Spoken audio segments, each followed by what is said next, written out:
안녕하세요. 저는 5살 딸과 9살 아들을 키우고 있는 여자입니다. 남편과 저는 원래 오래된 구축 아파트 전세로 살다가 1년 전 신축 아파트를 분양해 들어오게 되었습니다. 새로 들어간 아파트는 제가 사는 지역의 신도시에 있는 곳인데요. 학교나 편의시설 등 주변 인프라가 좋아서 아이를 키우는 신혼부부가 특히 많은 곳입니다. 그토록 원했던 내 집, 착하고 귀여운 아들과 자상한 남편, 꾸준히 잘 해오고 있는 나의 일, 모든 게 다 저에게 좋은 상황이고 감사하죠. 다만 이렇게 평온이 찾아오기 전에 꽤나 폭풍 같은 시간도 있었답니다. 바로 제 여동생 때문이었어요. 저에게는 친구처럼 아주 가까운 2살 터울 동생이 있습니다. 서로에게 가장 친한 친구처럼 지냈었죠. 동생은 엄청 밝고 긍정적이고 웃음도 많아서 동생이 웃으면 주변이 다 환해지는 느낌이 드는 사람이었습니다. 인기도 많고 유명 화장품 회사 MD로 일을 해서 능력도 뛰어났죠. 잘 나가는 동생에 비해 저는 취업도 안 되고 자존감이 많이 떨어져 있을 때가 있었습니다. 취업도 안 되고 나는 참 한심해. 그때 동생이 저를 참 많이 위로해 주었어요. 하지만 한창 못났게 굴던 시절이라 한 귀로 듣고 한 귀로 흘렸는데 그때 동생이 저에게 책과 함께 작은 메모 하나를 주더라고요. 서두를 필요도 없다. 반짝거릴 필요도 없다. 그저 자기 자신이면 충분하다. 작가 버지니아 울프의 말이었습니다. 그걸 보고 참 울기도 많이도 울고 위로를 받았네요. 저보다 어리지만 꼭 언니 같은 동생. 제가 힘든 일이 있으면 동생은 언제나 저를 진심으로 위로해주고 붙돋아 주었어요. 좋은 일에는 저보다 기뻐해주고 힘든 일에는 늘 진심으로 저를 위로해 주었죠. 그렇게 서로 결혼도 했습니다. 동생의 남편인 제부는 보험회사에서 계리사로 일하고 있었어요. 연봉도 세고 꽤 능력 있는 사람이었죠. 소개로 만난 저희 동생을 내내 쫓아다니다가 결국 결혼까지 한 겁니다. 제부는 성격도 싹싹하고 인상도 좋고 무엇보다 저희 동생을 너무 좋아하는 게 보였어요. 그래서 저희 부모님도 저도 다 제부가 마음에 들었습니다. 저희 동생하고도 참 잘 어울렸고요. 그렇게 제부에겐 동서지간인 저희 부부와 한 번씩 밥도 먹고 캠핑도 갔었어요. 남편들끼리도 잘 맞아서 친하게 잘 지냈죠. 제부는 동생이 여전히 예쁘고 설렌다고 했고 동생도 제부를 참 많이 사랑했어요. 그 모습이 얼마나 보기 예쁘고 좋던지요. 하지만 동생이 결혼하고 2년 뒤 동생의 행복은 산산조각이 났습니다. 한동안 동생이 연락이 뜸하더라고요. 저도 그때 한창 일이 바빠서 신경을 못 쓰다가 문득 무슨 일 있나 걱정이 되더라고요. 그렇게 동생네 집을 찾아가게 됐는데 너무 놀랐습니다. 깔끔한 성격의 동생네 집이 개판이 되어 있었어요. 게다가 동생도 푸석푸석하고 살까지 빠져 퀭하게 있더라고요. 술 냄새도 어렴풋이 나고요. 유미야, 이게 다 뭐야? 너는 꼴이 왜 이렇고? 동생은 아무것도 아니라고 했지만 도저히 아무것도 아닌 꼴이 아니었습니다.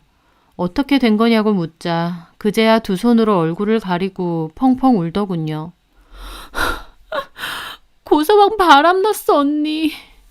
너무 충격적이었습니다. 정말 그 사람이 그럴 줄 몰랐다라는 말이 있잖아요.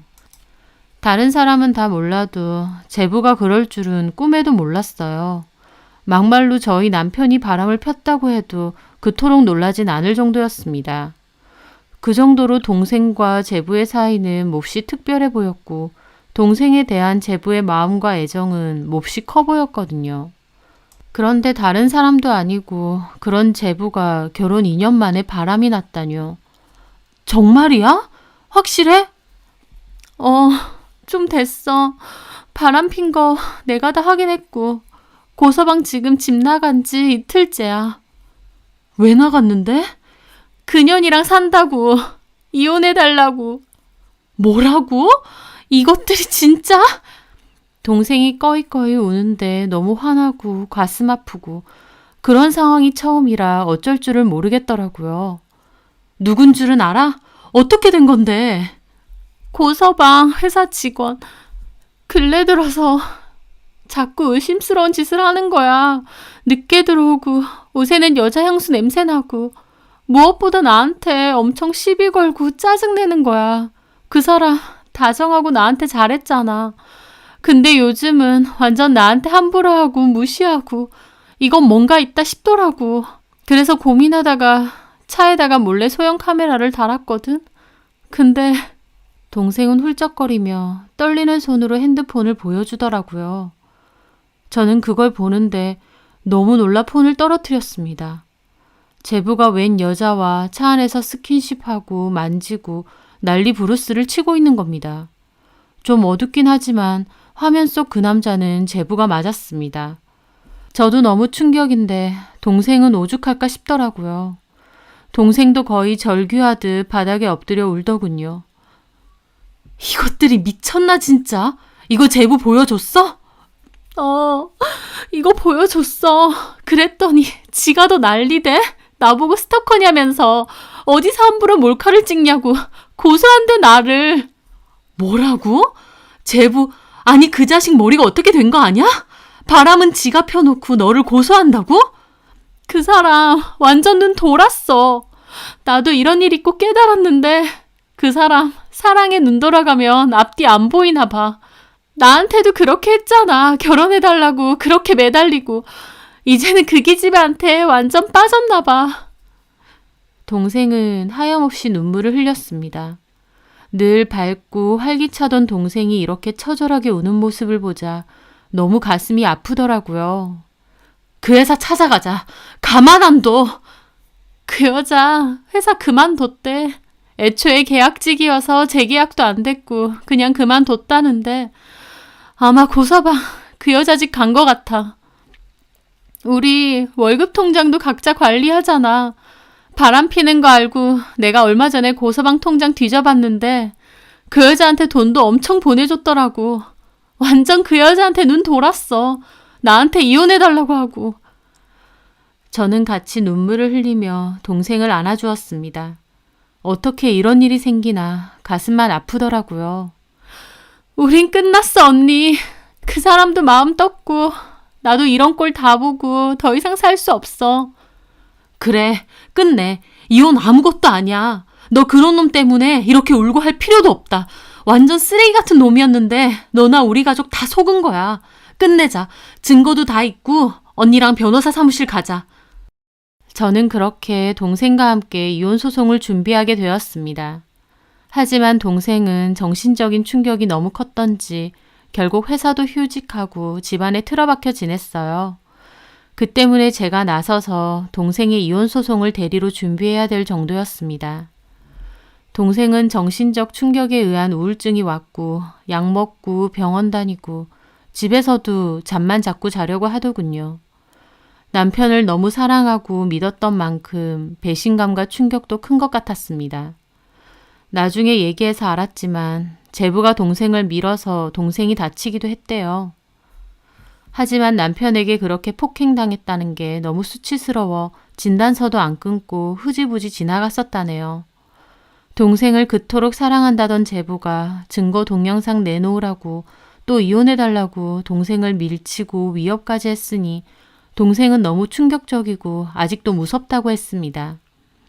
동생은 그 여자 번호 및 신상으로 그 여자 SNS까지 다 뒤져봤더라고요. 저도 그 여자 사진을 다 봤습니다. 내연녀라고 해서 완전 여우 같은 느낌의 여자일 줄 알았는데 너무 순하고 평범한 이미지의 여자라서 더 놀랍더라고요. 동생은 소송은 소송인데 이 여자를 한번 직접 보고 싶다고 했습니다. 저는 동생이 그렇게 하길 원한다면 해야 된다고 생각했어요. 그래서 찾아가기로 했죠. 상간소송 소장을 보내야 되기 때문에 전화번호만 알면 변호사가 통신사에 주소 조회를 할 수 있거든요. 그렇게 알아낸 주소, 동생 동네에서 그리 멀지 않은 곳의 빌라였어요. 그렇게 저는 동생을 태우고 그곳을 갔습니다. 그 빌라 앞에서 주구장창 기다렸어요. 몇 시간이나 아무 말도 하지 않고요. 한참 기다리던 끝에 제부차가 들어오더니 빌라 앞에 주차를 했고 제부와 그 내연녀가 내리는 게 보이더라고요. 사진과 동생이 찍은 동영상으로 얼굴을 봤는데 실제 얼굴은 처음이었어요. 두 사람이 팔짱 끼고 몹시 다정하게 들어가는 걸 보자 저도 너무 열받더라고요. 동생이 걱정돼 쳐다보니 동생이 저보곤 가만 있으라고 하며 갑자기 차문을 열고 달려나갔습니다. 너무 순식간이었어요. 저는 너무 놀랐죠. 일단 저는 차 안에서 상황을 보고 있었어요. 동생이 소리 지르며 나타나자 그 두 사람이 놀랐고 동생이 뭐라고 따지더니 그 여자를 확 당기는 거예요. 팔짱을 풀려고 하는 것 같더라고요. 그런데 그 순간 그 여자는 동생을 확 밀어버렸고 동생은 바닥에 패대기 쳐졌습니다. 저는 놀라서 달려갔죠. 이 미친년이 어딜 손을 대! 제가 나타나서 동생을 부축하자 제부는 약간 놀라고 그 여자는 막 짜증을 내더라고요. 이 여잔 또 뭐야? 이봐요. 작작 좀 하세요. 어차피 이혼 소송 중 아니에요? 내연녀의 상상 초월 뻔뻔함에 말문이 막혔습니다. 저도 뭐라고 하고 싶은데 그 순간 도저히 아무 말도 안 나오더라고요. 내연녀와 제부는 저희를 훑어보더니 집 안으로 들어갔고 저와 동생은 너무 황망하게 있었어요. 사람이 너무 기막힌 일을 당하니 머릿속이 컴컴해지고 아무것도 못하겠더라고요. 그날 동생을 집에 데려다 줬고 저도 집으로 돌아왔는데 아무것도 못하고 바보같이 당한 게 정말 생각할수록 화병이 날 정도였습니다. 동생을 위해 제가 그것들 싸닥이라도 날리고 난리쳤어야 되는데 왜 그 순간 그냥 말문이 막혀서 가만히 있었을까 싶더라고요. 그 일 이후 동생은 이혼을 했습니다. 위자료 소송도 진행했고요. 상대 변호사가 불법으로 취득한 영상이라고 주장해서 벌금도 내야 했지만 어쨌든 확실한 증거가 있기에 동생의 승소로 끝이 났어요.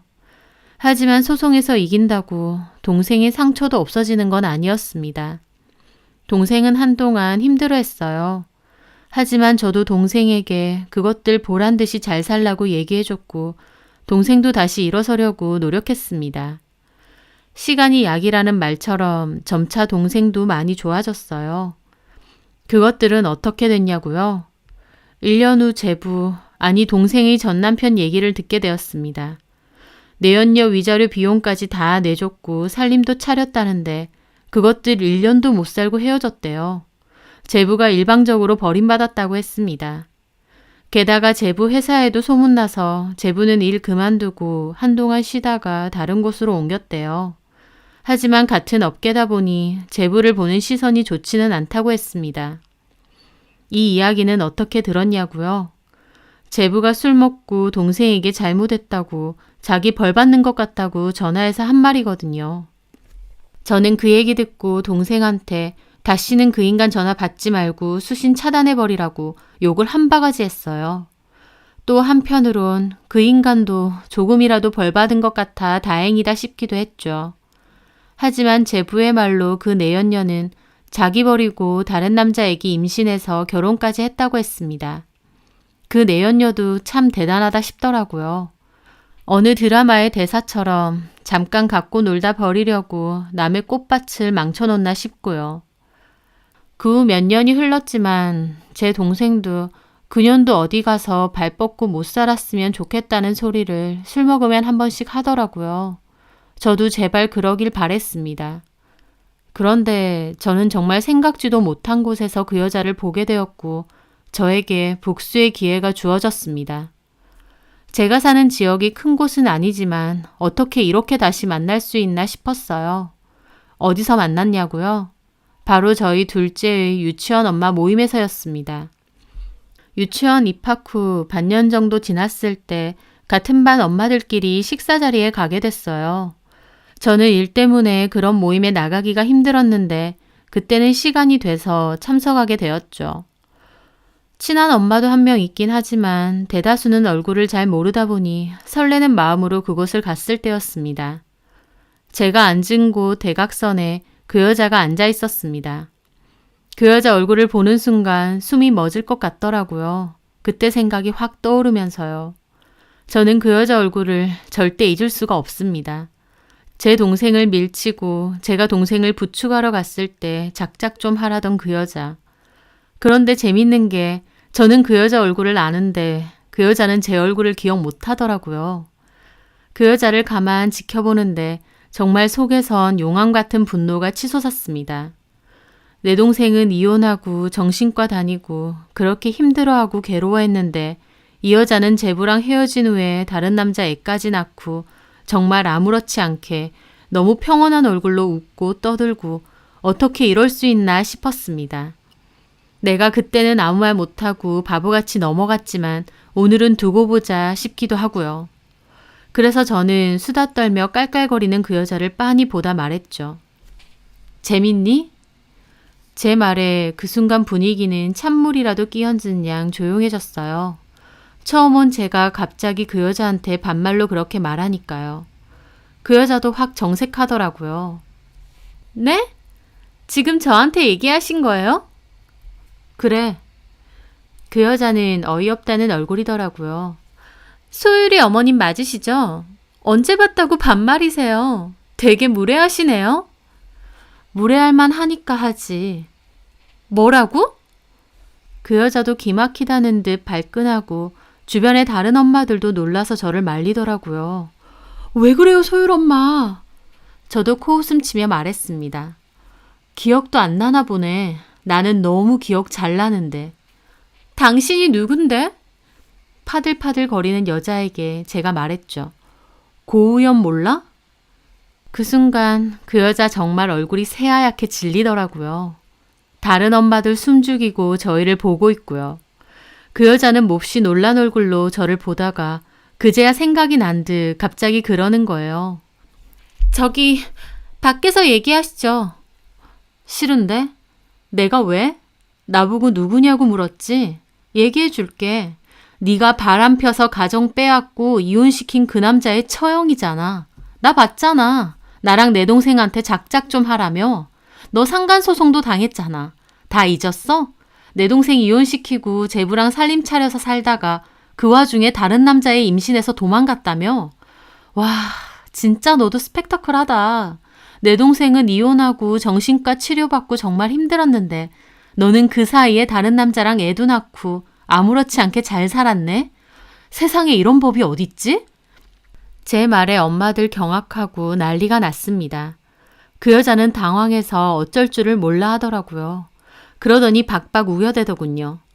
저기요, 나 그런 적 없거든요? 유언비어 퍼뜨리지 마세요. 고소당하고 싶어요? 다른 사람이랑 착각했나 본데 당신 이러는 거 큰 실수하는 거야. 아, 네가 아닌가? 잠깐만, 그럼 확인 좀 해볼게. 저는 그렇게 말하고 폰으로 메일을 들어갔습니다. 메일 드라이브에 동생 소송에 관한 증거를 저장해놨거든요. 제가 동생 대신해서 소송을 진행했는데 소송의 중요한 증거다 보니 여러 군데 복사해서 저장을 해놨었습니다. 혹시나 실수로 지워지거나 잃어버리면 안 되니까요. 저는 드라이브에서 그 영상을 켰어요. 바로 제부와 그 여자가 차 안에서 미래를 즐겼던 그 영상이요.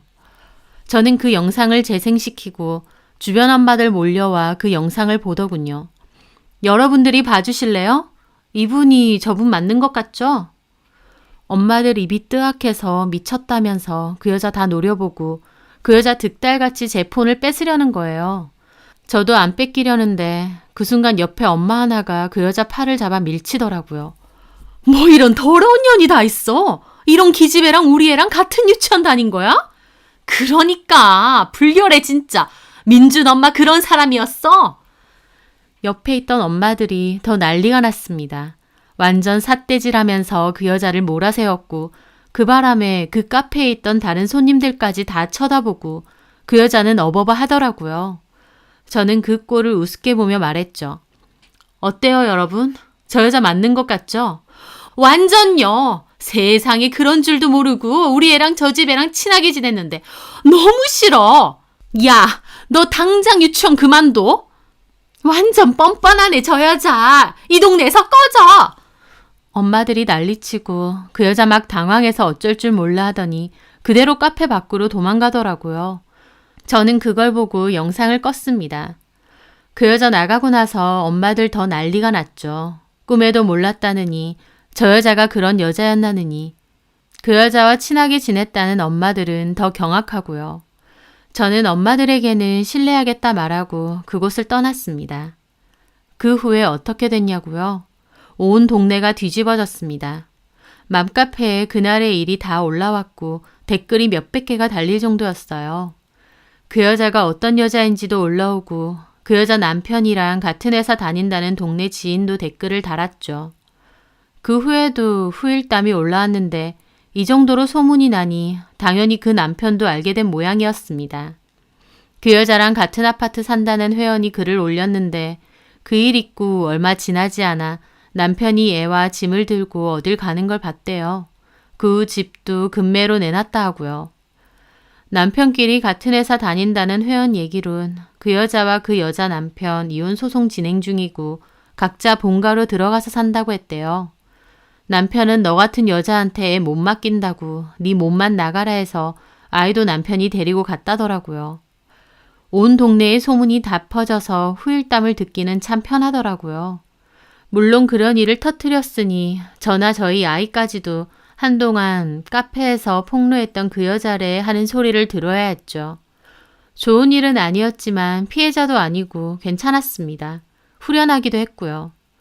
동생에게도 얘기했고 동생도 저를 가장 먼저 걱정하면서도 한편으론 속 시원해하는 것 같더라고요. 그날 그 여자가 동생 밀쳤을 때 한마디도 못한 게 두고두고 한이었는데 이렇게라도 대갚아주게 되어 속 시원합니다. 그리고 동생에게도 그랬어요. 그 인간들이 되갚음 당했다고 네 기분이 풀리는 건 아니겠지만 그래도 이제는 다 잊고 네 인생에만 집중해서 살라고요. 동생도 언니 그리고 저희 가족이 있어서 너무 고맙다면서 앞으로 더 보란듯이 잘 살겠다고 했습니다. 인생에는 여러 페이지가 있는데 좋은 일이 가득한 페이지도 있지만 정말 힘들고 슬픈 일이 가득한 페이지도 있다고 생각해요. 그래야 인생이라는 책 한 권이 완성될 테니까요. 동생은 많이 힘들고 슬펐던 한 페이지를 넘긴 거라고 생각합니다. 이제는 좋은 마음으로 행복하고 즐거운 일로만 가득 채워 나갔으면 해요. 제 사연 들어주셔서 감사합니다.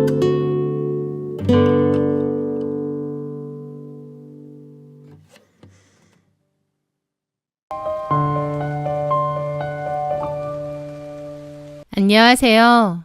저는 스스로의 힘으로 운명을 바꿀 수 있다는 것을 깨닫게 된 30대 여자입니다. 제게 첫사랑의 기억은 아름답지 않습니다. 이루어지지 말았어야 할 첫사랑과 결혼까지 했고 그 결과 제 인생은 가장 밑바닥까지 떨어지는 경험을 했었기 때문입니다. 그때의 저는 사랑이 세상의 모든 것이라 믿었던 어리석은 여자였던 것 같아요. 지금의 저는 사랑보다 더 중요한 것이 있다는 것을 알게 된 것 같고요. 제가 여고생이던 시절 교회에서 그 남자를 처음 만났습니다. 저는 고등학교 2학년이었고 그 사람은 대학생이었습니다.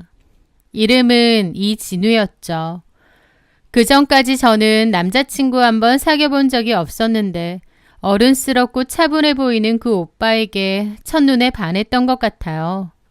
그 오빠는 공부도 잘하고 명문대 출신이라서 교회 동생들에게 공부도 곧잘 가르쳐주곤 했습니다. 뿔테 안경 너머의 다정한 눈빛과 나직하고 부드러운 목소리. 저는 아무에게도 말하지 못했지만 그 오빠를 속으로 꽤나 좋아했고 그게 제 첫사랑이었습니다. 대학교에 올라가면 고백을 하겠다고 마음속으로 자주 다짐했던 것 같아요. 그리고 그 오빠가 다니는 대학교에 저도 꼭 들어가리라 생각했습니다. 저는 전교 5등 안에는 꼭 들던 우등생이었거든요. 어떤 구체적인 꿈이 있거나 목표가 있었던 건 아니지만 예전부터 공부는 곧잘 하는 편이었습니다. 그래서 오빠가 다니는 명문대에 나도 들어가겠다고 다짐을 했었죠. 그런데 알고 보니 그 오빠에게는 오랜 연인이 있었더라고요. 어느 날 교회에서 그 오빠랑 어떤 언니랑 손을 잡고 걸어가는 모습을 봤거든요. 너무 마음이 아팠고 제 첫사랑은 그렇게 시작도 전에 끝나는 듯 했습니다. 그때는 정말 힘들고 아팠지만 지금 생각해보면 그렇게 좋은 추억으로 그 첫사랑은 끝냈어야 됐던 것 같아요. 어쨌든 그 당시에 오빠에 대한 제 마음은 접었었고 수능을 준비하며 공부를 열심히 했습니다. 대학 들어가면 그 오빠보다 더 멋진 사람들 많을 거다. 그러면 나도 연애도 하고 친구들하고 미팅도 해보고 즐겁게 캠퍼스 라이프를 즐겨봐야지 했던 것 같아요. 그런데 운명은 잔인했습니다. 저희 아빠는 작은 건설회사를 운영하셨기에 집안 형편이 나쁘지 않은 편이었거든요. 그런데 그맘때 아빠의 사업에 큰 문제가 생겼고 아빠는 그걸 해결하시느라 밤낮 없이 뛰어다니셨죠. 다 잘 될 거라고 하셨는데 사실은 문제가 심각했던 모양이었고 결국 아빠는 극도한 스트레스 때문이었는지 건강에 문제가 생겨 갑작스럽게 돌아가시게 되었습니다. 아빠가 갑자기 돌아가셨으니 그에 따른 충격과 슬픔이 엄청났죠. 설상가상으로 사업이 망하면서 남겨진 막대한 빚도 생겼습니다. 그 빚은 저와 엄마의 삶을 송두리째 흔들었죠. 집에는 빨간 딱지가 붙었고 저희 모녀는 한순간에 모든 것을 잃었습니다. 그런 이야기 드라마 같은 데서나 봤는데 제 이야기가 될 거라고 상상도 못했던 것 같아요. 그나마 사는 집이며 재산 다 팔아서 빚을 정리했는데 그래도 빚이 좀 남았다고 했어요. 저는 전교 5등 안에 꼭 들던 나름 우등생이었지만 대학 진학의 꿈을 접을 수밖에 없었습니다. 집이 망했는데 대학교를 갈 수가 없었죠. 저는 당장의 생계를 위해 취업 준비를 시작했습니다. 하지만 고졸로 제가 취업할 수 있는 곳도 마땅치 않고 또 벌어봤자 얼마나 벌겠나요? 겨우 엄마랑 저 입에 풀칠하는 정도였죠. 엄마도 평생 가정주부로 사시다가 그때 일을 하셨는데 하루 종일 일하셔도 남는 빚 갚는 데에만 돈이 다 들어갔습니다. 그게 너무 희망이 없어 보이고 지치더라고요. 그렇게 엄마와 저는 고된 하루하루를 보내던 어느 날이었습니다. 지친 몸을 이끌고 퇴근 후 집으로 가던 길이었어요. 우연히 첫사랑이었던 진우 오빠를 길에서 마주치게 되었습니다. 지수야, 오랜만이다. 아, 오빠, 진짜 오랜만이네요. 저는 그때 식품공장에 딸린 작은 사무실에서 일을 했었는데요. 격리일에 잡무, 또 필요한 공장에서 일손도 거들어야 했습니다. 하루 종일 일하고 와서 완전 찌들은 모습이었는데 이런 모습으로 진우 오빠를 마주치니 너무 부끄럽고 민망하더라고요. 반갑다, 야. 교회 말고 이런 데서 보니까. 근데 요즘 왜 교회 안 나와? 아, 그냥 좀 바쁘기도 하고. 오빠는 저를 보다가 제가 공장 점퍼를 입고 있는 걸 보더라고요. 저는 부끄러워서 그걸 가리고 싶었죠. 그런데 오빠는 아무것도 묻지 않고 그러더군요. 너 배 안 고파? 저녁 시간인데 밥이나 먹으러 갈까? 네? 아, 집에 가서 먹으면 되는데. 이렇게 만난 것도 인연인데 요 앞에 식당 가자. 내가 사줄게. 아니에요. 괜찮아요. 에이, 그 정도는 내가 사줄 수 있어. 먹고 가. 얘기도 좀 하고. 그렇게 저는 오빠와 근처 분식을 파는 식당에 들어갔습니다. 우동이며 김밥 같은 걸 시키고 먹었죠. 요즘은 교회도 잘 안 나오고 무슨 일 있나 싶었는데 실은 건너서 얘기 들었어. 집에 많이 힘든 일이 있었다면서. 네가 마음고생이 많았겠다. 얼른 이거라도 좀 먹어. 못 본 사이에 너무 야인 것 같다. 저를 걱정해주는 그의 다정한 목소리를 듣는 순간 저는 참아왔던 모든 서름과 비참함이 한꺼번에 터져나왔습니다. 그래서 저도 모르게 그 자리에 울음을 쏟아냈죠. 그 오빠는 당황하면서도 제 앞에 묵묵히 앉아 제가 울음을 그칠 때까지 기다려 주었습니다. 아무 말도 하지 않고 휴지만 건네주고요. 그렇게 저는 꺼이꺼이 울었고 그 오빠에게 그동안의 제 이야기를 해주었습니다. 아버지의 죽음과 남겨진 빚, 그리고 무너져버린 제 일상과 꿈까지. 그 오빠는 진지한 얼굴로 제 모든 이야기를 들어주었죠. 그러면서 저를 붙돋아주고 힘을 내라고 격려를 해주었습니다. 너무 많은 일이 있어서 힘들겠지만 그래도 씩씩하게 잘 버텨주고 있다고. 워낙 제가 똑똑하고 야무지니 다 좋아질 수 있을 거라고요. 희망 없이 하루하루 살아가던 저에게 그 오빠의 말이 크나큰 위로가 되더라고요. 그 오빠는 자기가 도울 게 있다면 편하게 연락해서 얘기도 하라고 했습니다. 저는 오빠에게 전에 사귀던 언니 있지 않냐고, 그 언니랑은 잘 만나고 있냐고 물어봤습니다. 그 오빠는 이미 헤어진 지 오래고 자기는 솔로라고 하더라고요. 그러면서 제가 교회에 안 나와서 많이 보고 싶고 그리웠다고 했습니다. 그 말이 제 가슴을 뛰게 만들더라고요. 그날 이후 오빠는 종종 연락이 왔습니다. 그러면서 밥은 먹었느냐, 밥 잘 챙겨 먹어라, 오늘 비가 오니 우산을 챙겨라 등등 저를 챙겨주었습니다. 원래도 좋아했던 오빠인데 그렇게 챙겨주니 얼마나 고맙던지요. 혼자 울지 말고 힘들면 언제든 오빠한테 연락하고 기대라는 그 말이 참 든든하고 좋았습니다. 갈수록 그 오빠에 대한 제 마음이 점차 커졌고 그러면서 힘든 시간들을 버텨낼 수 있게 되었던 것 같아요. 물론 처음에는 편한 오빠 동생 사이로 잘 지냈습니다. 약간의 이성적인 감정은 있었지만요. 그 후 저는 직장을 옮겨 한 무역회사의 경리로 취직했어요. 그 오빠는 명문대를 졸업하고 대기업 신입사원이 되었고요. 사는 세계가 달라지면서 우리는 또 자연스럽게 멀어지는 게 아닌가 싶었습니다. 하지만 그 오빠는 여전히 제 곁에 있어 주었어요. 종종 퇴근하고 나서 저희 회사 앞으로 와 저를 기다려주기도 했고 밥이나 커피를 사줄 때도 많았죠. 그렇게 연락하고 종종 만나면서 서로에 대한 마음이 커져갔고 연인 사이로 발전하게 되었습니다. 그러던 어느 날 포장마차에서 함께 소주잔을 기울이다 그가 술 기운을 빌려 제게 그러더군요. 지수야, 오빠한테 시집 와. 내가 평생 너 울지 않게 해줄게.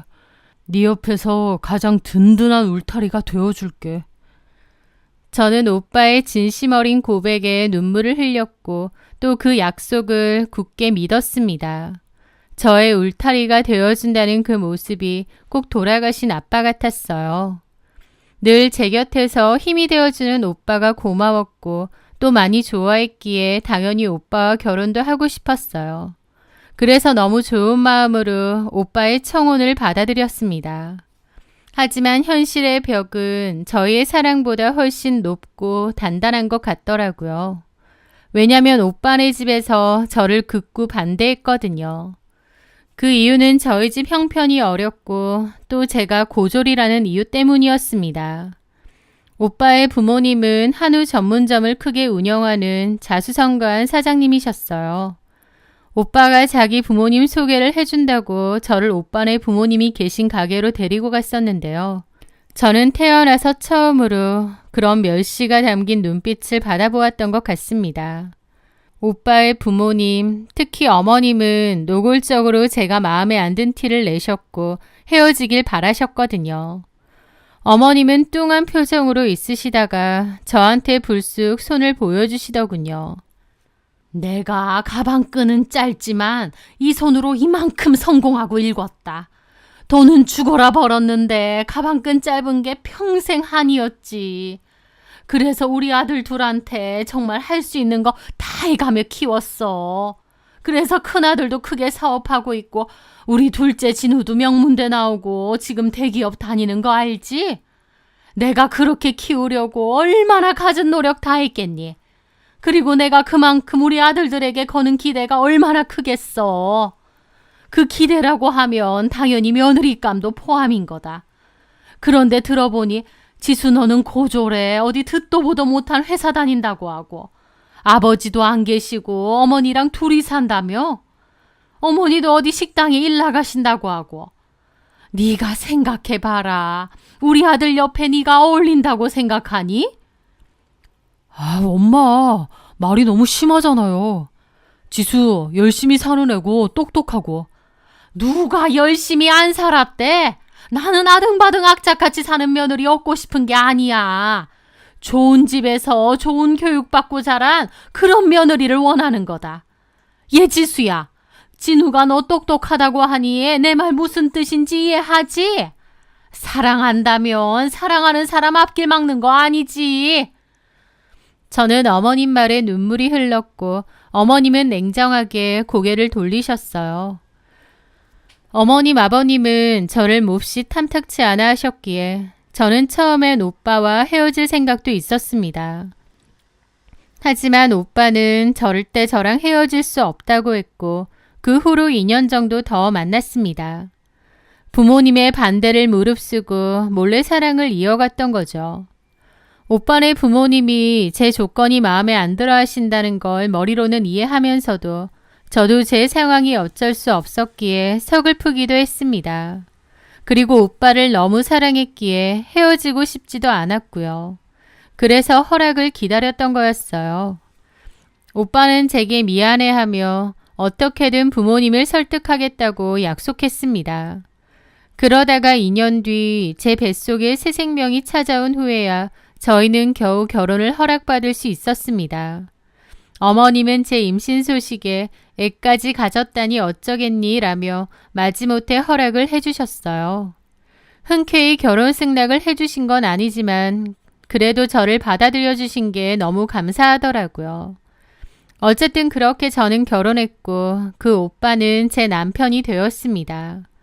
하지만 저를 탐탁치 않아 하는 집에 시집을 간 대가는 지독하고 혹독했습니다. 어머님은 마지못해 저를 받아들인 것을 매일같이 후회하셨거든요. 제가 창피하고 부끄럽다고 하셨고 뭐든지 다 제 학력을 걸고 넘어지면서 저를 무시하셨죠. 대학물이라도 먹었으면 이런 건 기본으로 할 텐데 역시 사람은 배워야 해. 아휴, 사람도 비슷한 수준으로 들어와야 되는데 고졸이라니. 제 딴에는 어머님, 아버님께 정말 잘하려고 노력했지만 시부모님은 저를 인정해 주시기는커녕 늘 무시하고 탐탁치 않아 하셨습니다. 저는 그 속에서 정말 상처를 많이 받았습니다. 무엇보다 남편이 처음에 무조건 제 편이 되어줄 것처럼 했지만 나중엔 무심해졌고 더 나아가선 피곤해 하더라고요. 그곳에서는 남편조차 제 편이 아니었기에 저의 결혼 생활은 더 외롭고 힘들었죠. 저의 시집살이의 절정은 아주버님이 피부과 의사인 형님과 결혼하면서 찾아왔습니다. 그토록 원하던 학벌 좋고 직업 좋은 며느리가 들어온 거다 보니 어머님은 형님을 너무 좋아하셨고 그러면서 노골적으로 저와 형님을 차별했거든요. 형님은 떠받들어 주어야 되는 사람이고 저는 무시해도 되는 사람이었죠.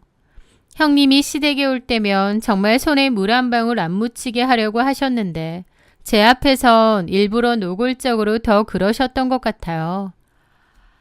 아이고 우리 의사 며느니 평소에 진료 보느라 힘들 텐데 아무것도 하지 말고 앉아 있으세요. 네, 어머님.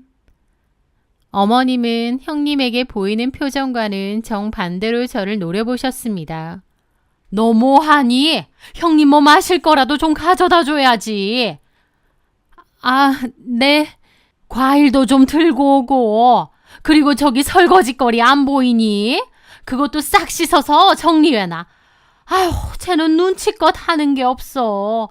이런 것도 다 대왕 나야 하는 건지. 그런 시기였습니다. 게다가 저한테 주말이면 저에게 연락해서 주말에는 바쁜데 알아서 가게 좀 와서 일 좀 거들어야지. 너는 내가 이런 것까지 다 말해줘야 하니? 남들은 우리 집에 며느리 없는 줄 안다. 어머님, 저도 좀 피곤해서. 네가 뭐가 피곤해? 어디서 듣도 보도 못한 회사 다니면서 피곤은? 얼른 와서 설거지라도 좀 도와. 저는 저희 엄마가 속상해 하실까봐 이런 사실을 말도 못했습니다. 시부모님은 갈수록 저를 무시하고 하대하고 부려먹는 것을 당연하게 생각하시는 듯 했어요. 남편은 갈수록 무심했고 오히려 저보고 엄마 아빠 좀 맞춰드리라고 했습니다. 결혼 전 그토록 든든하고 제 울타리가 되어주겠다던 남편은 이제 와서 보니 전혀 제 편이 아니었죠. 심지어 매번 명절에 아주버님과 형님은 해외여행을 떠났고 시부모님도 아무 말 안 하셨습니다. 하지만 저는 무조건 전날부터 오라고 해서 밤새도록 그 많은 명절 음식을 홀로 준비해야 했죠. 너무 노골적으로 형님과 저를 비교하고 무시하니 비참하고 서럽고 나는 그냥 무시당해도 되는 사람인가 싶어서 눈물이 쏟아지는 날도 많았습니다. 무엇보다 저를 힘들게 한 건 갈수록 차가워지는 남편의 반응이었죠. 제발 나한테 징징거리지 좀 마. 우리 엄마 저러는 걸 나더러 어쩌라고. 그러면 나는 이렇게 무시당하는 게 맞아? 내가 그냥 참아야 돼? 솔직히 엄마 입장에선 형수님이 더 좋아 보일 수밖에 없잖아. 형수님은 의사고 당신은 엄마 아빠가 마음에 안 들다가 뒤늦게 받아들여 주신 거잖아. 좀 섭섭하더라도 좋게 좋게 엄마 아빠 비위 잘 맞추고 그렇게 지내면 되지. 나더러 뭘 어쩌라는 거야. 형님은 의사니까 비위 다 맞춰주고 나는 막대해도 참으라 이거네? 나한테 좀 그만해. 나도 지친다. 부모님이 반대하는 사람하고는 결혼하는 거 아니라더니. 뭐라고? 그 말은 지금 나랑 결혼한 거 후회한다는 거야? 남편은 아무 말도 하지 않더군요. 그 모습에 결혼 생활에 대한 제 마지막 희망의 끈이 툭 하고 끊어지는 것 같았습니다. 그때 이후로 남편과 저는 거의 남남처럼 살게 되었습니다. 저는 마음속으로 이혼을 생각했습니다. 이런 비참한 생활을 더 하고 싶지 않았거든요. 하지만 아이도 있고 현실적으로 이혼이라는 게 너무 두려웠죠. 그러다가 나중에서야 알게 된 거지만 남편은 그때 바람을 피우고 있었습니다. 그 여자에게 푹 빠진 남편은 저와의 결혼을 진심으로 후회하고 있었던 거예요. 남편이 정말 어머님과 제 사이 때문에 지쳐서 그런 줄 알았는데 그게 아니라 다른 여자와 바람을 피고 있고 저와 아이를 버리고 새 출발하고 싶었던 거였습니다. 그 사실을 알게 되자 남편과 크게 싸우게 되었고 그 후로 남편은 이 핑계 저 핑계를 대며 집에 잘 들어오지 않았습니다. 지독한 시집살이에 남편의 외도까지 확 이혼해버리고 싶기도 했지만 현실이 제 발목을 잡았습니다. 집도 필요했고 양육비를 받는다 쳐도 제가 버는 월급으로 아이를 혼자 키운다는 게 쉬운 일이 아니었으니까요. 그리고 이제 와서 남편은 그 여자 좋다고 저러고 있는데 누구 좋으라고 이혼해주나 싶기도 하더군요. 그래서 저는 오히려 이혼을 못해주겠다고 생각을 고쳐먹었습니다. 남편은 그 여자와 살고 싶어 이혼을 해달라고 지속적으로 요구했지만 저는 그럴수록 절대 못해준다고 버텼죠. 결국 남편은 제가 싫다며 집에 잘 안 들어갔고 나중에는 거의 안 들어오더라고요. 저희 아들도 관심 없어 하고요. 그 여자 집에서 지내는 건지 아니면 시댁에서 지내는 건진 모르겠지만 어쨌든 남편은 집을 나갔고 저도 딱히 찾지 않았습니다. 그렇게 서로 죽고 못 살고 반대하는 결혼까지 강행했는데 남편과 제 부부관계는 그렇게 허무하게 깨져가고 있었던 거죠. 그렇게 남편과 저는 이혼은 하지 않았지만 남보다 못한 사이가 되었습니다. 그냥 이혼을 할까 하루에도 골백 번 더 생각했지만 이대로 무력하게 쫓겨나는 게 너무 억울했고 이혼하고 나서도 너무 힘들 것 같았습니다. 그래서 저는 생각을 고쳐먹고 이를 악물었습니다. 그들에게 보란듯이 성공하겠다. 그 누구도 무시할 수 없는 내가 되겠다고 다짐했던 거죠. 저는 그때부터 직장을 다니면서 야간대학 경영학과에 입학했습니다. 파트타임 아르바이트로 학비를 벌고 아이가 잠든 시간을 쪼개가며 필사적으로 공부에 매달려 장학금을 받으며 학교에 다녔어요. 그때 정말 악바리 근성으로 일하고 공부하고 악착같이 살았는데 지금 그때로 돌아간다고 하면 절대 다시는 못할 것 같습니다. 그 정도로 악착같이 공부했어요. 고등학교 다닐 때도 나름 성적도 좋았고 우등생이었는데 대학에 못 간 게 한이기도 했고 또 고졸이라고 무시하고 하대받은 게 너무 서러워서 더 악착같이 공부했던 것 같습니다. 그렇게 남편과는 거의 남남으로 살면서 제 인생을 살았어요. 그리고 이혼은 안 했지만 상간녀는 이미 그 집 며느리나 다름없었던 것 같습니다. 어머님은 더 이상 저를 시댁 행사에 부르지 않았고 이따금씩 연락해 그만하고 이혼해 주라는 요구만 했어요. 하지만 저는 절대 이혼 안 한다고, 그리고 유책 배우자는 이혼 청구 못 한다고, 그러니 내가 안 해주면 못 한다고 했습니다. 어머님은 저보고 지독하다면서 이렇게 사는 게 뭐가 의미가 있느냐고 역정을 내셨죠. 아들이 바람을 핀 건데도 끝까지 제 탓을 하고 저를 욕했습니다. 저는 뭐라고 하든 이혼은 안 하겠다고 했죠. 그러다 나중엔 연락도 안 왔습니다. 남편에게도 시부모님에게도요. 아예 남남처럼 지내는 거죠. 저도 차라리 이게 낫다며 그냥 그렇게 살았고요. 하지만 간간히 소식은 들었는데 시어머니네 가게가 경영 악화로 문을 닫을 위기라는 소식을 듣게 되었습니다. 시대에 뒤떨어진 운영 방식과 불친절한 서비스, 그리고 경쟁업체가 많이 생기면서 손님의 발길이 크게 줄어든 것이었죠. 돈 많다고 그렇게 뻐기더니 참 고소하다 싶었습니다. 그러다가 나중에는 그 가게가 헐값에 매물로 나왔다고 했습니다. 경영 악화도 문제지만 다른 문제가 있었는데 아주버님의 사업 실패가 가장 큰 원인이었다고 하더라고요. 아주버님은 개인 사업을 하는데 작은 문제가 생겼고 어머님이 가게 담보로 돈을 크게 빌려주셨나 보더라고요. 그런데 결국 아주버님 사업이 잘 안 되면서 가게까지 팔아 넘긴 거죠. 상황이 꽤 안 좋았던 모양인지 굉장히 헐값에 나왔던 거예요. 그런데 시댁의 위기는 저에게 기회가 되었습니다. 한정식 집을 크게 하시는 외삼촌이 그 소식을 듣게 되었고 가게를 인수하기로 했거든요.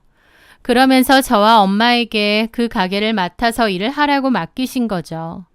저는 대학에서 경영 관련 공부를 했었고 제 전공을 살려 엄마와 함께 고깃집을 새로운 컨셉으로 탈바꿈시켰습니다.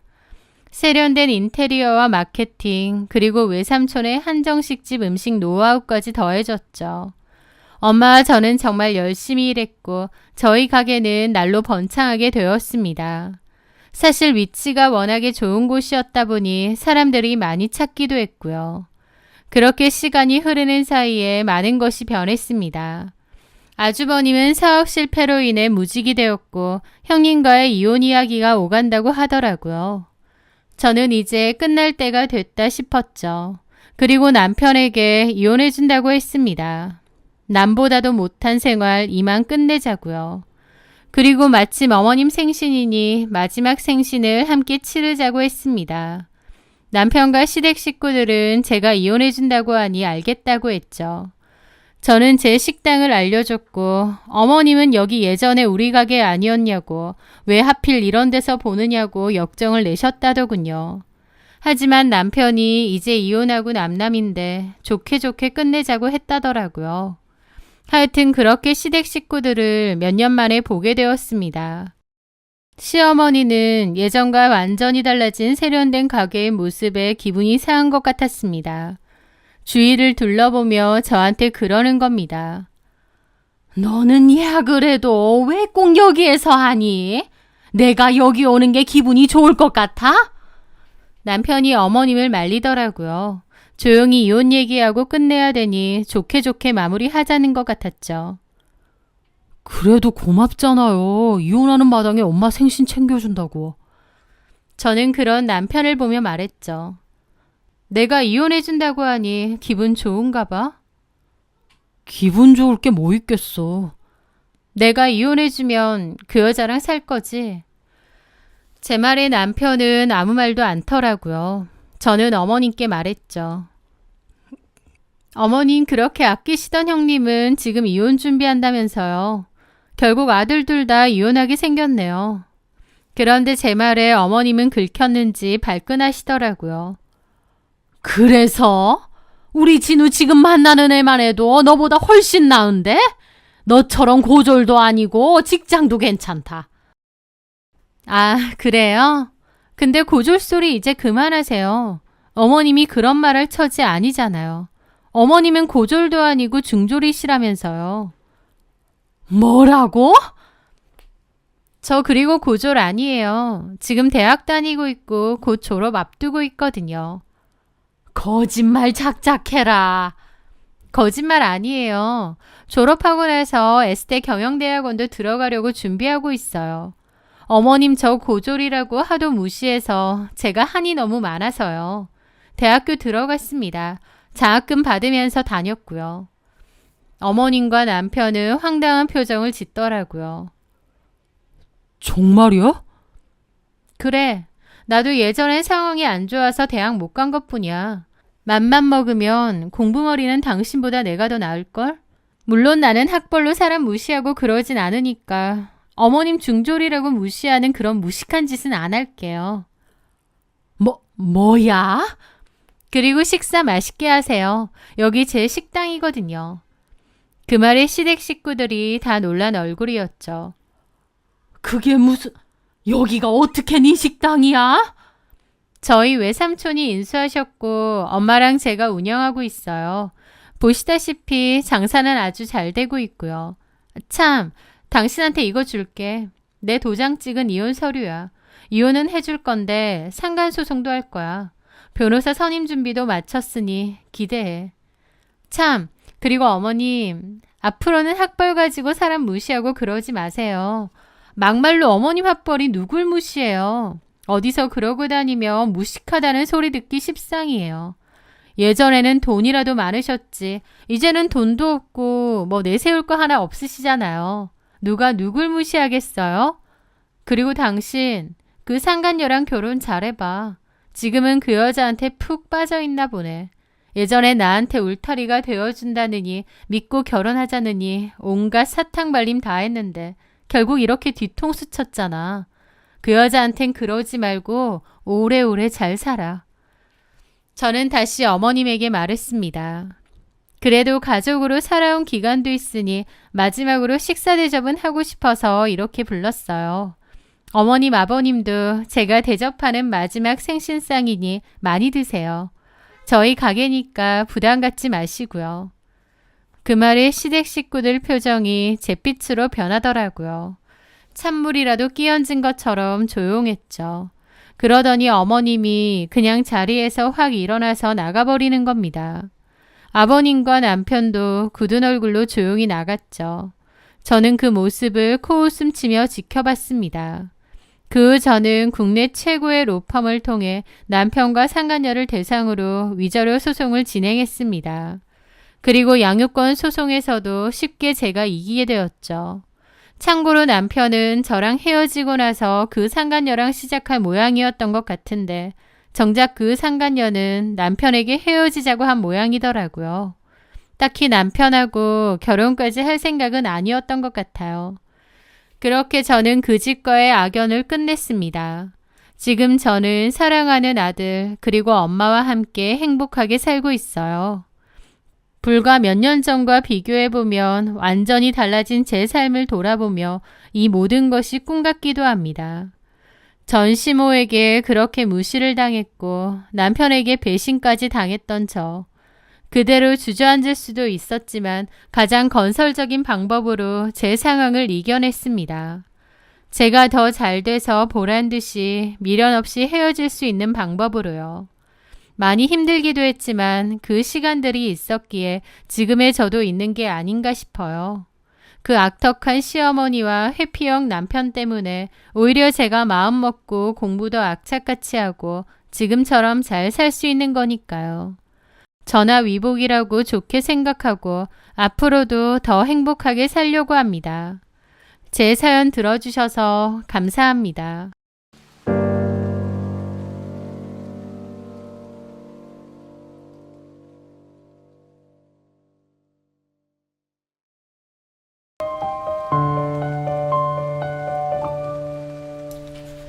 안녕하세요. 저는 주얼리샵을 운영 중인 40대 초반의 여자입니다. 미대를 졸업한 후 제가 디자인하고 제작한 제품들로 주얼리샵을 오픈했고 온라인 쇼핑몰과 오프라인 매장을 함께 운영 중입니다. 결혼 전부터 운영해오던 샵이고 꾸준한 성장세로 잘 유지해오고 있는 제 사업이에요. 저는 40살에 지금의 남편을 만나 결혼을 했습니다. 원래는 제 일하고 사업하느라 바빠서 따로 결혼할 생각도 없었고 제 인생에 결혼이란 없을 거라 생각했습니다. 그런데 인생이란 게 원래 앞날을 예측하지 못하는 건가 봐요. 아주 우연하게 제 인연을 만났고 결혼도 하게 되었으니까요. 평소 관심이 많던 와인을 좀 더 심도 깊게 공부해보고 싶었고 또 같은 관심사를 가진 사람들을 만나고 싶어 와인 모임에 가입하게 되었어요. 거기서 남편 될 사람을 만났습니다. 그 남자는 저와 나이도 비슷하고 관심사도 비슷하고 대화가 참 잘 통했어요. 그 남자는 세무사였고 본인 이름을 내건 세무회계 사무소를 운영 중이었습니다.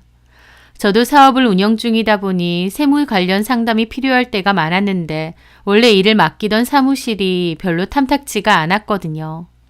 그래서 그 남자 사무실로 저희 세무 일을 넘겼는데 일도 참 꼼꼼하게 잘 봐주더라고요. 그렇게 일로서도 도움을 주고받으며 가깝게 지내오다가 더욱 가까워지게 되었고 연인 사이로 발전을 하게 되었습니다. 그 남자는 차분하고 진중한 사람이라 좋았어요. 그렇게 연애만 2년 정도 하다가 결혼까지 하게 되었습니다. 저희는 결혼은 해도 아이는 없이 살기로 했어요. 저도 아이를 키우는 게 자신이 없었고 제 삶과 일이 더 중요했기에 포기하고 싶지 않았습니다. 그건 남편도 마찬가지였어요. 남편은 아이를 그렇게 좋아하지 않는다고 했고 그냥 부부 둘이서 서로 행복하게 취미생활하며 지내는 걸 원한다고 했죠. 결혼에 대한 가치관도 잘 맞는 데다 경제적으로도 여유가 있다 보니 저희는 별다른 문제 없이 순조롭게 결혼을 하게 되었습니다. 저희 집에서는 제가 결혼을 하든 안 하든 제 의사를 존중해 주신다고 했는데 반면 남편네 어머님은 노총각이던 남편이 결혼을 한다고 하니 쌍수 들고 환영하셨어요. 드디어 손주를 볼 수 있는 거냐며 더욱 기뻐하셨죠. 하지만 저희가 아이는 안 가지겠다고 하니 그만큼 많이 실망하셨습니다. 그럼에도 결혼은 흔쾌히 허락하셨어요. 일단 결혼하고 나면 생각이 달라지겠거니 하셨던 것 같기도 합니다. 어쨌든 남편과 저는 결혼했고 결혼 생활은 큰 문제 없이 좋았어요. 남편과 저는 서로의 삶은 존중해 주었기에 따로 또 같이의 생활을 잘 영유해 왔죠. 별로 다툴 일도 없었고 약간의 불만이나 불편함이 생겨도 가볍게 얘기하고 또 서로 조심해야 하며 지내왔기 때문이죠. 결혼 생활에 있어 저희 부부 사이 자체는 문제가 없었는데 정작 제가 스트레스 받는 문제는 따로 있었습니다. 바로 신우와 시조카 때문이었어요. 그 일 때문에 저는 빈정상할 일도 너무 많았고 화가 날 때도 많았죠. 남편보다 3살 많은 신우는 이혼하고 중3이던 아들을 키우고 있는데요. 저는 아이를 안 키워봐서 몰랐지만 요즘 아이들은 정말 모든 게 다 빠른 것 같더라고요. 오죽하면 사춘기도 초등학교 때 끝난다고 할 정도로요. 그런데 그 문제가 그 시조카가 어린 나이임에도 허세가 가득 차서 중학생짜리가 명품 향수에 5, 60 하는 준 명품에 달하는 옷이나 신발, 가방 등을 사달라고 요구한다는 겁니다. 그러면 엄마인 신우가 커트를 해야 되는데 신우도 아들이 해달라는 대로 다 해줍니다. 일찍 이혼하고 혼자 아이를 키우다 보니 아이 기죽게 하고 싶지 않다는 이유인데요. 본인 능력돼서 자식한테 그렇게 사준다면 뭐라고 하겠나요? 본인 사정도 넉넉치는 않으니 어머님한테 손 벌리고 저희 남편한테 손 벌리고 그러니 문제죠.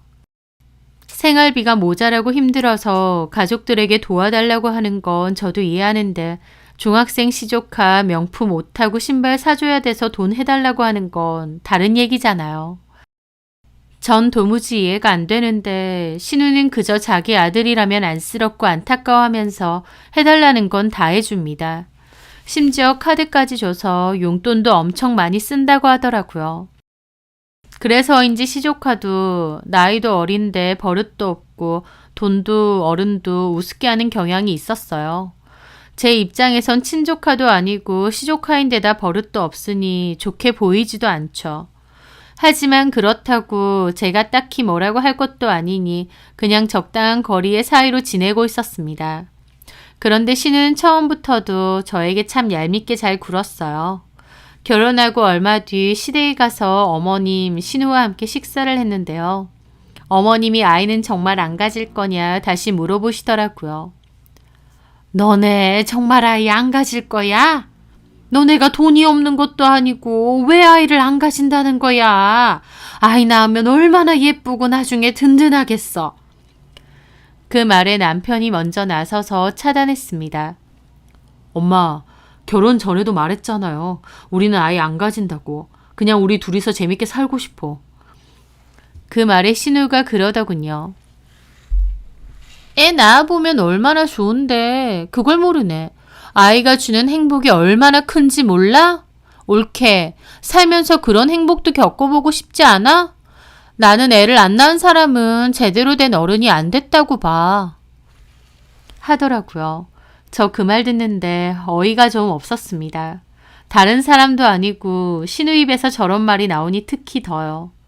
그때 당시 결혼 초반이긴 하지만 제가 듣기론 신우가 자기 아들 때문에 그렇게 골머리 썩고 우는 일도 많다고 들었거든요. 신우가 정말 공부도 많이 시켰는데 시조카는 공부도 관심이 없고 학교에서 말썽도 많이 부린답니다. 밖으로 많이 돌고 신우카드 들고 가서 돈도 엄청 써제낀대요. 웬만한 어른 생활비만큼 써제낀다고 하니 할 말 다 한 거죠.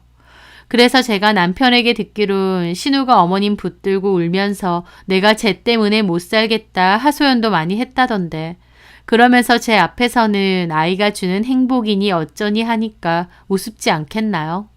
저는 신우의 말에 그냥 네 하고 말았죠. 제 반응이 신통치 않으니 신우가 약이 올랐던지 저에게 그러더군요. 근데 말이야 바른 말이지. 안 가지는 게 아니라 나이 많아서 못 가지는 거 아니야? 올케 40인데 지금 당장 임신해도 노산이잖아. 못 가지는 건데 자존심 때문에 안 가진다고 하는 거 아니냐고 라는 겁니다. 제 앞에서 대놓고 나이가 많네 노산이네 하는데 어이가 없더라고요. 제가 어처구니 없어하자 남편이 나서서 뭐라고 했습니다. 누나, 말 좀 가려서 해. 우리가 합의해서 안 낳겠다는데 뭔 소리 하는 거야? 내가 뭐 어쨌다고. 나는 그냥 애 키우면 좋다 이거지. 다른 사람도 아니고 누나가 그런 소리 하니까 와닿지가 않는다. 뭐가 어째? 툭 하면 엄마랑 나 붙들고 세훈이 때문에 힘들다 미치겠다 할 땐 언제고. 야! 자식 키우면 당연히 힘들 때도 있는 거지. 그래도 세훈이가 있어서 얼마나 든든하고 좋은 줄 알아? 나중에 세훈이가 커서 나 보살펴 줄 거 아니야. 그런 의미에서 자식이 얼마나 필요한 줄 알아? 그러면 누나는 세훈이 잘 키워. 우리는 생각이 없으니까. 참나 결혼하더니 지 마누라 편든다고 누나더러 하는 소리 봐. 하면서 혼자 씩씩대더라고요. 어찌됐든 남편이 알아서 잘 막아주니 저도 괜찮았습니다. 신우는 이혼하고 어머님이 차려준 편의점을 운영하고 있어요. 근데 본인은 몇 시간만 일하고 주로 아르바이트생을 써서 운영을 하더라고요. 장사가 엄청 잘 되는 편의점도 아닌데 본인이 직접 안 하니 인건비로도 많이 나가고 남는 것도 별로 없는 것 같았습니다. 저 같으면 편의점 운영을 직접 하면서 인건비도 아끼고 일도 열심히 해볼 텐데 신우는 편의점에서 일하는 것 자체를 좀 창피하게 생각하는 것 같기도 했어요. 자기가 이 나이 먹고 편의점에서 일해야겠느냐면서요. 기본적으로 신우도 허세가 꽤 있는 편이었고 시조카도 그런 신우의 성향을 그대로 빼다 박은 거였고요. 일을 제대로 안 하고 시간이 남아도니 저한테 쓸데없는 관심이 넘쳐났습니다. 별일도 아닌데 호들갑도 잘 떨고 가족 단톡방을 만들어서 시시콜콜 별 얘기를 다 떠들어댔죠. 그뿐인가요? 자기가 신우라고 저더러 이거 해라 저거 해라 명령도 잘하는데요. 본인은 참석하지도 않는 시가 친척 모임에 저더러 갑자기 참석하랍니다. 어머님 혼자 가시면 된다고 했고 굳이 저한테 같이 가자고 하신 것도 아닌데 자기가 나서서 가라느니 말하느니 하는 거예요. 저는 일 때문에 바쁘다고 거절했습니다. 또 그 후에 자기가 진짜 좋은 투자처를 아니까 투자하라고 하질 않나 돈도 빌려달라고 하더라고요. 거절하면 가족끼리 너무하네 어쩌네 뭐라고 하고요. 또 한 번은 전화 와서 우리 엄마한테 결혼할 때 얼마 받았느냐 그런 적도 있어요. 저 결혼할 때 양가 부모님 도움 일체 받은 거 없습니다. 저랑 남편도 충분히 벌고 있기에 그럴 필요가 없으니까요. 받은 거 없다고 말씀드렸는데 너네는 잘 사니까 나중에 엄마 돌아가시면 집하고 재산은 자기 거다. 넌 보지 마라 대놓고 말하기도 했어요. 정작 저는 어머님 집하고 재산 관심도 없는데 지레 나서서 저한테 저러더라고요. 저 대놓고 어머님 재산은 어머님이 알아서 하실 문제고 저한테 그런 말씀 하실 필요 없다고 했습니다. 그랬더니 저보고 참 올케는 같은 말을 해도 싸가지가 없게 해. 그런 말 많이 들었지? 한 적도 있어요. 자기가 신우고 제가 올케라고 말 함부로 해도 되는 특권을 얻은 것도 아닌데 신우는 저에게 참 함부로 말을 잘했어요. 저는 신우가 툭하면 전화해서 헛소리 늘어놓는 게 너무 짜증나서 그럴 때마다 남편에게 다 얘기했습니다. 제 입장에선 신우가 너무 선을 넘는다 싶었거든요. 이 결혼에 있어 제가 아쉬운 입장도 아니고 신우가 하는지 제가 속 골아가며 꾸역꾸역 참고 삭힐 성격도 아니고요. 그래서 남편이 나서서 신우에게 자꾸 그런 일로 저에게 연락하지 말라고 했습니다. 그랬더니 신우랑 시모가 저한테 단단히 기분이 상한 모양이더라고요. 시모도 한 번은 저에게 흘리는 말로 신우 이혼하고 혼자 산다고 무시하지 말라고 했습니다. 그 말 듣는데 저 너무 황당하더라고요. 저 신우 이혼한 것에 관심도 없습니다. 말도 안 되는 얘기하는 거 적당히 끊고 남편에게 말한 것뿐인데 저더러 무시하지 말라고 하니 황당했죠.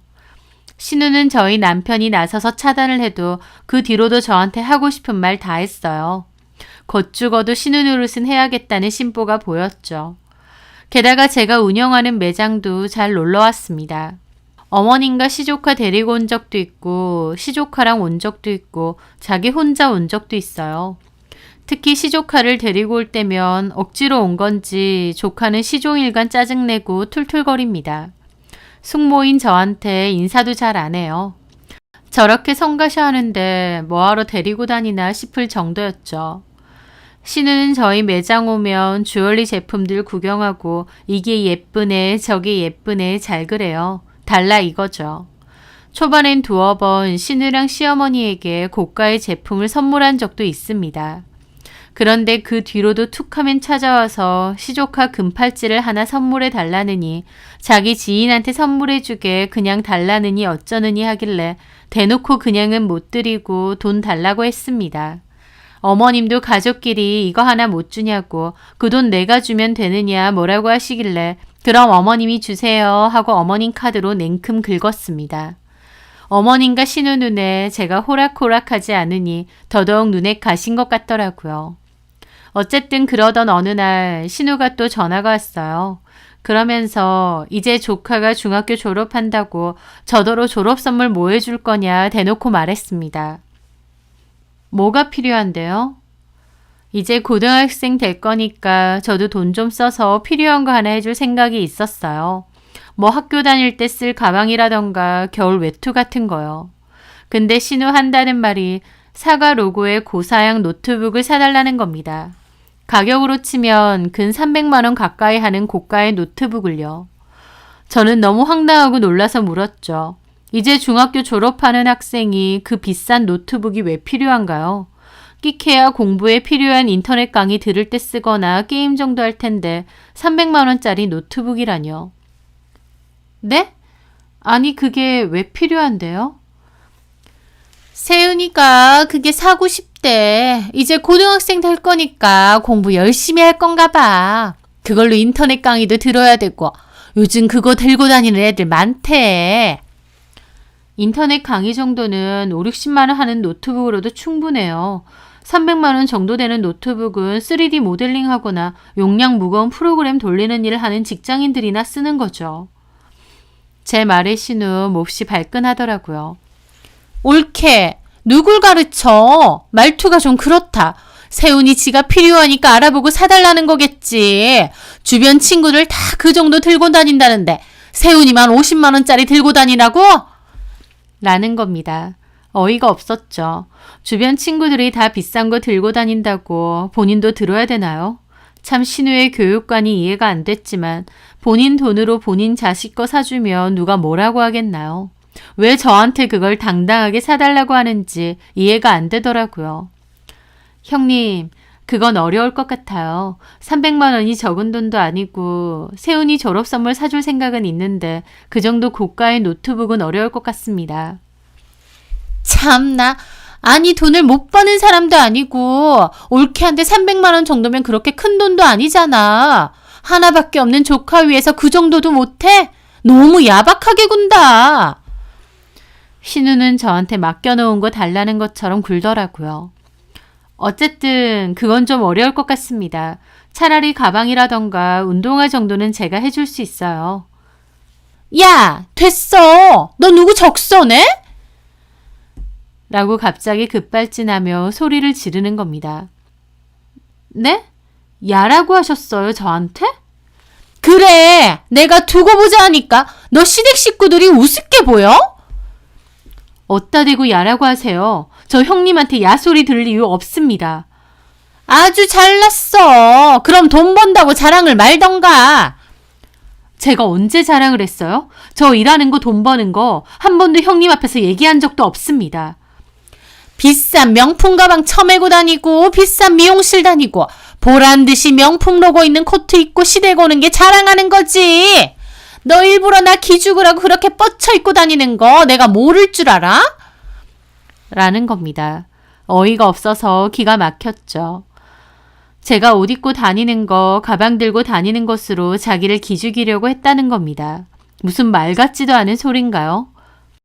제가 형님 기죽으라고 일부러 명품 옷 사고 가방 들고 다닌다고요? 그래, 돈 많은 척 자랑질하더니 시조카를 위해서 그 돈도 못 쓰냐? 너 인생 그따위로 살지 마. 형석이는 뭘 보고 너 같은 애랑 결혼했는지 모르겠다. 라며 전화를 확 끊는 겁니다. 저 너무 기가 막혀 전화 끊자마자 남편에게 전화에 따졌습니다. 당신 누나가 나한테 이런 소리 했다고요. 남편도 얘기를 전해 듣고 놀라면서 미안해 하더라고요. 나 더 이상 못 참아. 내가 당신이랑 결혼했다고 당신의 집 호구된 것도 아닌데 당신 누나가 나한테 행패 부리는 거 더는 못 참겠다고. 만약 나랑 당신이랑 이혼하게 되면 그건 다 당신 누나 때문이야. 라고 그랬죠. 남편은 자기가 미안하다고 누나한텐 자기가 제대로 말하겠다고 했습니다. 남편은 신우에게 전화에 따졌어요. 동생 이혼시키고 싶어서 이러느냐고 작작 좀 하라고 화를 냈다고 했습니다. 그런데 신우가 그걸 시어머니한테 울면서 다 일렀나 봅니다. 그 뒤에 시어머니까지 저한테 전화가 와서 화난 목소리로 집에 좀 오라고 하시는 겁니다. 내가 할 말 있으니까 오후에 집에 잠깐 들러라. 그 전화를 받고 저도 인내심의 한계가 느껴졌습니다. 제가 행복하고 싶어서 결혼했지 이런 스트레스 받으려고 뒤늦게 결혼했겠나요? 저는 남편에게 어머님이 오라고 하셨다. 나도 오늘 내 할 말 다 할 거고 어머님과 형님에게 보여드릴 것도 있다. 끝장 볼 거다라고 했습니다. 남편도 부랴부랴 쫓아왔죠. 저 말리면서 자기가 알아서 말한다고 하길래 아니라고 이번엔 내가 직접 말하겠다고 했습니다. 그렇게 어머님 댁에 가니 신우가 눈을 흘기며 저를 노려보고 있더군요. 남편과 제가 앉기도 전에 어머님은 불호령부터 내리셨습니다. 내가 보자 하니까 아무리 니들 마음대로 살라고 한들 시부모도 안 보이고 신우도 우습게 보이니? 엄마, 넌 가만히 있어라. 아주 결혼하더니 지 와이프 납할 수도 아니고 가족도 안 중요하고 너네끼리 살 것 같으면 인연 끊고 너네끼리 살아. 가족이고 뭐고 다 필요 없다 이거지? 저도 차분하게 말씀드렸습니다. 어머니, 뭐 때문인지 상황을 제대로 듣고 저한테 이렇게 뭐라고 하시는 건가요? 그래, 다 들었다. 형님이 다짜고짜 세훈이 졸업 선물로 300만 원 가까이 하는 노트북을 사달라고 했어요. 제가 먼저 사주겠다고 한 것도 아니고 일방적으로 형님이 달라고 한 겁니다. 그렇게 사달라고 하면 제가 무조건 사줘야 되나요? 저것 봐. 시어머니한테도 지 할 말 다 한다니까? 무서운 게 없어. 신우는 옆에서 열심히 이간질하고 있더라고요. 남편이 한마디 하려길래 저는 남편을 손으로 막았습니다. 제 말 틀렸나요? 형님이 요구하시면 제가 무조건 사다 바쳐야 되는 건가요? 너 말 아주 우습게 한다. 무조건 사다 바치라 하는 게 아니라 하나밖에 없는 시조카 아니야. 중학교 졸업한다는데 그 정도 선물도 못 해주니? 너네 형편에 그렇게 어려운 요구도 아니잖아. 비싸고 안 비싸고를 떠나서 이제 막 고등학생이 되는 애한테 300만 원짜리 노트북이 뭐가 필요한가요? 애가 필요하니까 사달라고 하는 거지. 필요하다 쳐도 그걸 제가 꼭 사줘야 되는 의무가 있느냐고요. 이것 봐. 이런 식이라니까. 됐어. 올케한테 안 받아. 됐어? 하더라고요. 그러니까 어머님도 저를 흘겨보더니 참 너도 생각하는 게 야박하다. 하나밖에 없는 시조카한테 그렇게 하고 싶니? 어차피 너네는 자식도 없고 너네 죽으면 그 재산 다 세우니 거 아니니? 저는 이건 또 뭔 소린가 싶었습니다. 네? 너네가 물려줄 자식이 있는 것도 아니고 어차피 그거 다 세우니 뭐 아니냐고. 너무 어처구니가 없어서 헛웃음까지 나더라고요. 누구 마음대로 저희 재산을 시조카 준다는 건가요? 떡 줄 사람은 생각도 않는데 김칫국부터 마신다는 게 이런 거구나 싶었습니다. 그럴 생각 없는데요? 뭐야? 저희 재산이면 저희가 알아서 하는 거지. 그걸 왜 세훈이한테 주라 말을 하세요? 어머님 재산 저희가 한 푼이라도 달라고 한 적 있나요? 어머님 재산 어머님이 알아서 하시는 거고 저희 재산은 저희가 알아서 하는 거 아닌가요? 와, 돈 욕심 대단하네. 올케가 다 짊어지고 가 그럼. 너 그렇게 안 봤는데 애가 참 그렇다. 너 애 안 낳는다고 했을 때도 나 마음에 안 들었지만 그러려니 했어. 나는 그래도 네 사정 다 봐주고 이해해줬는데 너는 이런 식으로 네 거 내 거 나누니? 결혼을 했음에도 시댁 식구들을 가족으로는 생각도 안 한다는 거 아니야? 어머님과 신우는 작정하고 저한테 삿대질하고 화를 내더라고요. 참다 못한 저는 결국 가방에서 그것을 꺼냈습니다. 그나마 가족으로 생각했기 때문에 이것도 묻고 넘어가려고 했는데요. 더 이상은 저도 못 참겠네요. 제가 꺼낸 것은 사진을 인쇄한 종이였습니다. 직접 보세요. 어머님도 형님도. 어머님과 형님 어리둥절해하며 사진을 보더니 눈이 휘둥그레지더라고요. 이게 뭐야? 그 사진은 바로 저희 매장 CCTV 화면을 인쇄한 사진입니다. CCTV에 찍힌 건 바로 저희 매장의 주얼리를 훔치는 시조카의 모습이었어요. 저번에 신우랑 시조카가 저희 매장 놀러 왔을 때 신우가 불법 주차한 것 때문에 항의가 들어와서 저랑 잠깐 밖으로 나갔었거든요. 그때 시조카만 저희 매장에 남아 있었는데 그 사이에 저희 제품 하나를 몰래 훔친 겁니다. 이때 당시에는 몰랐고 나중에 제품이 없어진 걸 알아채고 CCTV를 돌려봤다가 알게 되었어요. 그 화면을 보고 너무 경악했죠. 다른 것도 아니고 도둑질이라니. 남편과 신우에게 이 사실을 알려야겠다 생각을 했습니다. 하지만 신우 성격을 알기에 남편에게 먼저 얘기하고 시간을 봐서 진지하게 얘기를 하려고 했어요. 다른 것도 아니고 물건을 훔친 것이다 보니 너무 중대한 사안 같았고 섣불리 말할 순 없었거든요. 이 사실을 신우가 알면 흥분해서 펄쩍 뛸 게 분명했기에 남편과 상의하고 어떻게 할지 먼저 얘기를 할 생각이었어요. 그래서 CCTV 화면도 인쇄를 해놨던 거죠. 그런데 신우와 시모가 저렇게 나오니 저도 생각이 달라졌습니다. 저 이거 들고 지금 당장 경찰서 갈 겁니다. 어머니, 니들끼리 살 거면 가족끼리도 인연 끊으라셨죠? 네, 그렇게 할게요. 더 이상 가족 아니고 남이니 이것도 법대로 처리할게요. 저는 그렇게 사진을 뺏어들고 자리에서 일어나려 했습니다. 신우 너무 큰 충격을 받아 있다가 제가 나가려고 하자 불이 나게 저를 붙잡더라고요. 올케, 지금 어디가? 진짜 경찰서 가려는 거 아니지? 놓으세요. 경찰서 갈 거예요. 다른 것도 아니고 물건을 훔쳤어요. 가격을 떠나서 이런 행동은 초전에 바로 잡아야 된다는 거 모르세요? 옳게 이러지 마. 시조카를 경찰에 신고하겠다니 이게 무슨 짓이야. 내가 미안해. 내가 배상할게. 배상의 문제 아닙니다. 제가 그나마 가족이라서 이거 경찰에 신고 안 하고 조용히 해결하려고 했던 거예요. 근데 저한테 이런 식으로 나오시는데 제가 이걸 왜 참고 있어야 되나요? 형님, 지금 300만 원짜리 노트북 사달라 말할 때예요. 세훈이는 간도 크게 숙모 매장에서 물건을 훔쳤어요. 형님이 진짜 애를 위한다면 지금 저 따라가서 경찰서 가고 그 벌도 제대로 받게 하셔야 되는 거 아니냐고요. 놓으세요. 안 돼. 옳게. 내가 잘못했어. 세훈이한텐 내가 제대로 혼내키고 바로 잡을게. 경찰서만은 안 돼. 하며 제 다리를 붙잡더라고요. 어머님도 어쩔 줄 몰라 하며 저를 같이 말리시고요. 저를 가지도 못하게 붙잡아둬서 저는 결국 일단 지금은 안 갈 테니 놓으시라 했습니다. 그리고 자리에 앉아 말했어요. 형님, 제가 비록 자식은 없지만요. 그래도 이건 아닌 것 같습니다.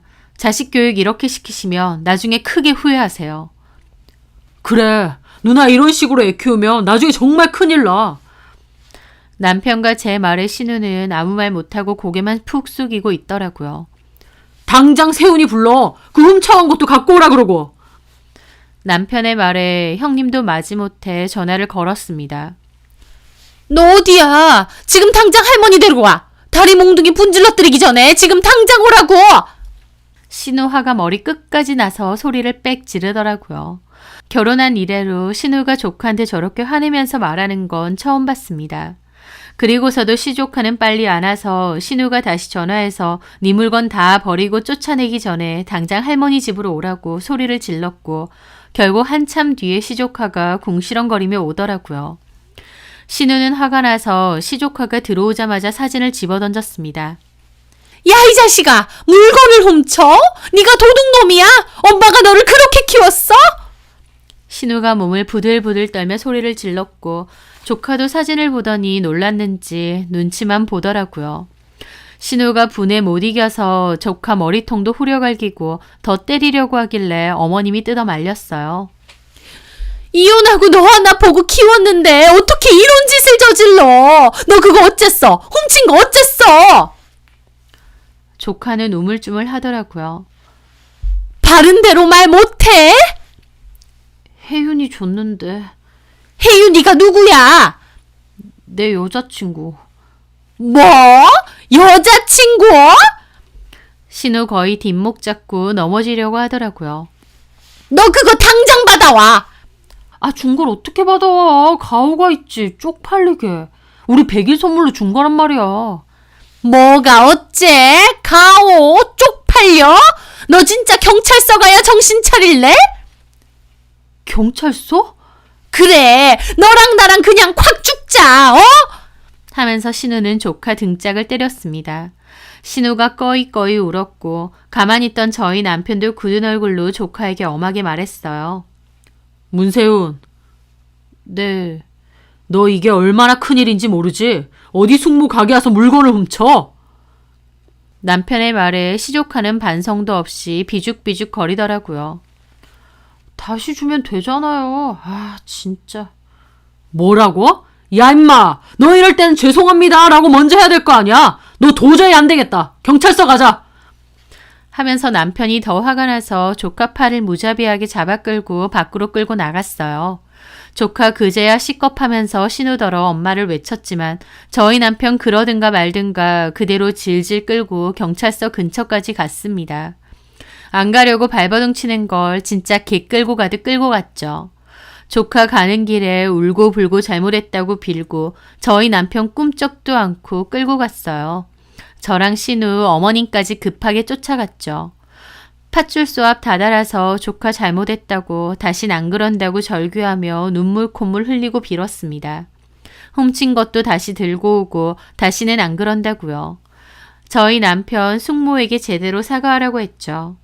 조카도 울면서 저한테 잘못했다고 했습니다. 거리에 사람들이 다 쳐다볼 정도로 생난리였죠.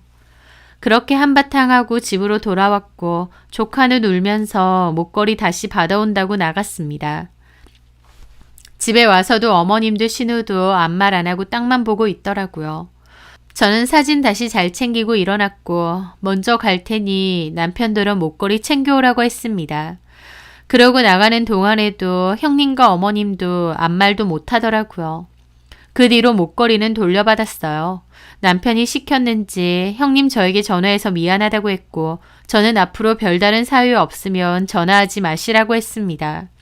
신우 찍소리도 못하고 알겠다고 하시더군요. 제가 여차하면 그 사진 들고 경찰서 갈 거라는 걸 아는지 눈치를 엄청 보더라고요. 남편에게 듣기로 신우도 시조카한테 준 카드 뺏었습니다. 그리고 더 이상 신우도 어머님도 저에게 전화하거나 쓸데없이 전화해서 말도 안 되는 소리 안 하더라고요. 신우도 가만히 있으니 저도 평화롭게 남편과 잘 지내고 있습니다. 아들한테 당장 고가의 선물 주고 기 안 죽이게 하는 게 오히려 아이를 망치는 거라는 걸 형님도 어머님도 그 일로 깨닫는 게 있으리라 생각합니다. 자식을 가장 빠르게 망치는 길은 자식이 원하는 모든 것을 주라는 말이 있더라고요. 아무리 요즘 세대가 풍요로운 세대고 자식이 원하는 것을 다 줄 수 있는 부모도 많다고 하지만 진짜 자식을 위한다면 아이 스스로 필요한 것을 얻게 하고 노력해야 된다는 것을 가르쳐 줘야 되는 게 아닌가 싶습니다. 그 일로 신우도 조금은 달라진 것 같다고 믿고 싶네요. 제 사연 들어주셔서 감사합니다.